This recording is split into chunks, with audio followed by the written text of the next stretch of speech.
Подготовка к конкурсу прошла в максимально сжатые сроки. И главное, номера абсолютно новые. Поставить 4 непохожих друг на друга танца для трио задача сама по себе не из легких, а для народников вдвойне сложная. Можно было и дуэт, можно было и соло, но мы немножко отталкивались от наших артистов. Нам хотелось показать вот этих молодых людей, которые на сегодняшний момент наше будущее поколение ансамбля СЕКЭ.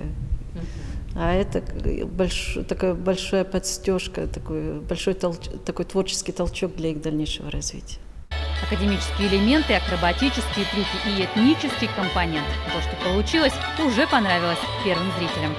У нас налимовские балалайки, музыка Морозова, аранжировка Михаила Бурдина на просторах тундры, что-то связано с севером, с нами, и 2 русских номера.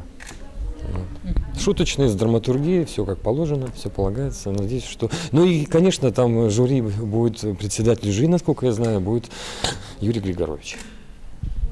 Вот. И это, конечно, очень важно. В этом году в коллектив влились 3 молодых специалиста, выпускники колледжа искусств Йошкар-Олы. Их наш балетмейстер отбирал лично. Впрочем, каждый год новобранцев собирают по всей стране, потому что в Коми больше развито классическое направление обучения. Йошкар-Олинец Станислав Апаев не просто теперь занят в бурной деятельности коллектива, но и отныне будет представлять Коми на российском уровне. Впрочем, для всех троих это первое серьезное испытание. Всероссийский отбор – это продолжение традиции всесоюзных конкурсов, которые дали миру целую плеяду выдающихся исполнителей и балетмейстеров. Очень волнительно, очень переживаем втроем. У нас осталась неделя, чтобы все чистить, дорабатывать, думать, входить в образы.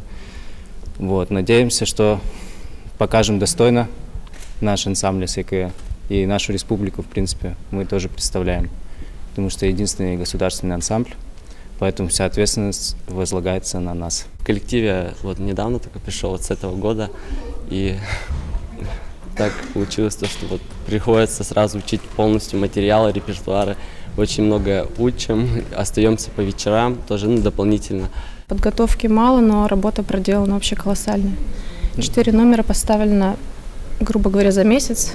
Остальным участникам коллектива тоже не приходится скучать. Артисты готовятся к большому проекту «Добрый Новый год», который при поддержке главы Коми состоится во всех муниципалитетах, и большому фестивалю «Танцуй и пой. Моя Россия», который традиционно отгремит в Государственном Кремлевском дворце.